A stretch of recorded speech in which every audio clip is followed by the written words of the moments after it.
নমস্কার।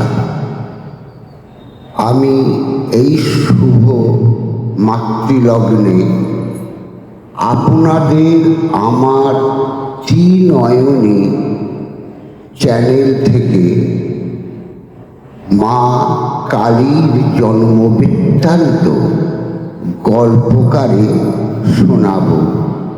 যদি আপনাদের ভালো লাগে আমাকে একটা লাইক, সাবস্ক্রাইব, শেয়ার করে দয়া করে আমার পাশে থাকবেন।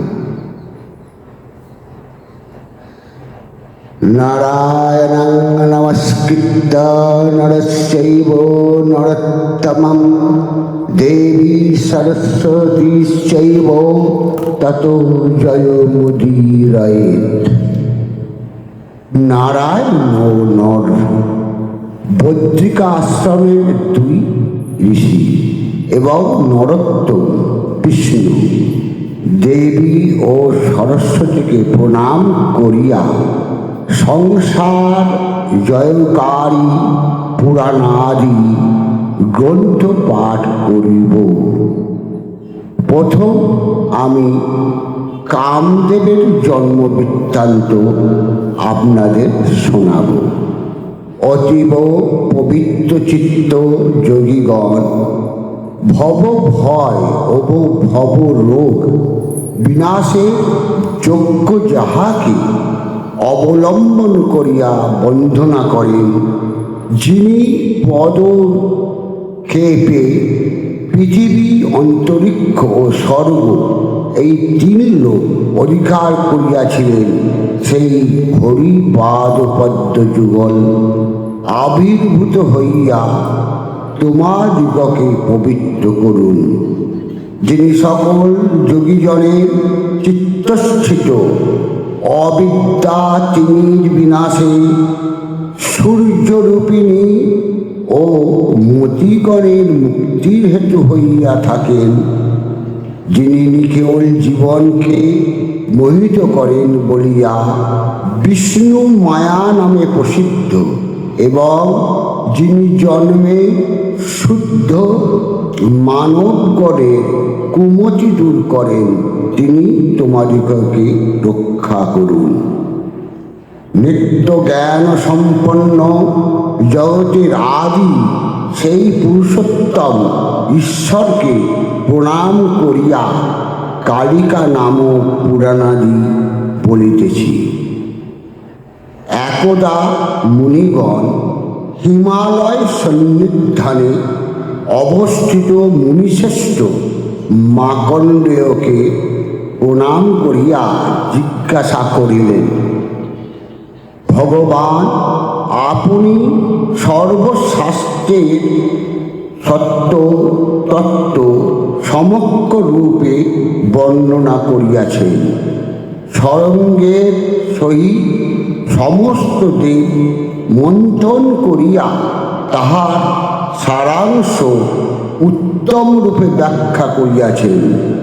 সমস্ত বেদে ও অন্যান্য শাস্ত্রে আমাদের যে যে সংশয় ছিল, হে ব্রাহ্মণ, সূর্য যেমন তমোজাল বিদূরিত করেন, সেই রূপ আপনি আমাদের সেই সন্দেহ দূর করিয়াছেন। হে চিরঞ্জীবী দ্বিজ শ্রেষ্ঠ, আপনার প্রসাদে আমরা বেদে ও সকল শাস্ত্রে নিঃসংশয় হইয়া আছি। হে ব্রাহ্মণ, ব্রহ্মা কর্তৃক কথিত এই ধর্মশাস্ত্র রহস্য সহিত আদ্যপান্ত আপনার নিকট অধ্যয়ন করিয়া আমরা কৃতার্থ হইয়াছি। পুনরায় আপনার নিকট শুনিতে ইচ্ছা করিতেছি যে পুরাকালে কালী সংযমী মহেশ্বর শিবকে কি রূপে সতীরূপে মোহিত করিয়াছিলেন, যিনি সর্বদা ধ্যাননিষ্ঠ সংসার বিমুখ সংযত সেই জ্যোতি বড় হরকে কিরূপে বিচলিত করিয়াছিলেন। সুশোভনা সতী দক্ষ পত্নীতে কিরূপে উৎপন্ন হইলেন এবং কেমন করিয়া শিব তাহাকে পত্নীরূপে গ্রহণ করিতে ইচ্ছুক ছিলেন। পুরাকালে সতী বা কি হেতু দক্ষের প্রতি কোপবশত নিজ দেহ ত্যাগ করিলেন এবং হিমালয় কন্যা হইয়া পুনর্জন্মগ্রহণ করিয়া আসিলেন কেন এবং পুনরায় কামরূপী শিবের অর্ধশরীর ভাগিনী হইলেন কেন? হে দ্বিজশ্রেষ্ঠ, এই সমস্ত বিষয় সবিস্তারে বর্ণনা করুন। আপনার মতো সংশয় দূর করিতে অন্য কেহ নাই এবং কেহ হইবেও না। সুতরাং এই সমস্ত বিষয় যাহাতে আমরা জানিতে পারি, হে আত্মজ্ঞান সম্পন্ন বিপ্রশ্রেষ্ঠ, আপনি তাহা করুন।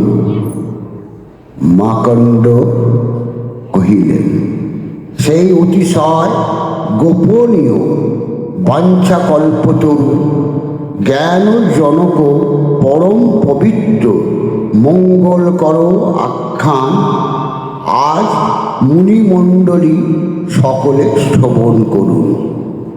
পূর্বে ব্রহ্মা মহাত্মা নারদ কর্তৃক জিজ্ঞাসিত হইয়া তাহার নিকট ইহা প্রকাশ করেন। অন্তর সেই নারদ বালখিল্য গণ সকাশে তৎসমস্ত কীর্তন করেন। তৎপরে বালখিল্য মুনিগণ আবার যবকৃত মুনিকে বলেন, তিনি আবার অসিত ঋষির নিকট ব্যক্ত করেন, হে দ্বিজগণ, অসিত ঋষি আমাকে ইহা বিস্তৃত রূপে বলিয়াছেন। পরমাত্মা জগদীশ্বর চক্রপাণিকে প্রণাম করিয়া এই পুরাতন উপাখ্যান আমি তোমাদিগকে নিকট বলিতেছি।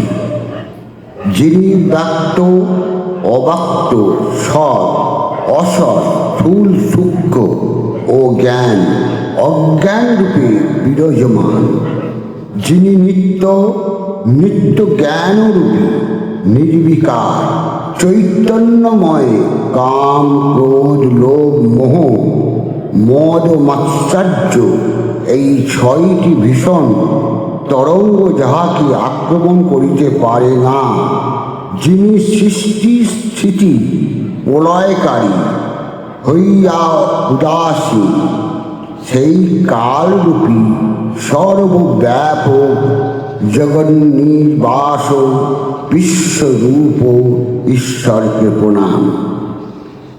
বেদ বেদাঙ্গ বেত্তা যোগীগণ যাকে চিন্তা করেন, সেই হৃদয়ে অভ্যন্তরে অবস্থিত পরম জ্যোতির্ময়কে প্রণাম করি।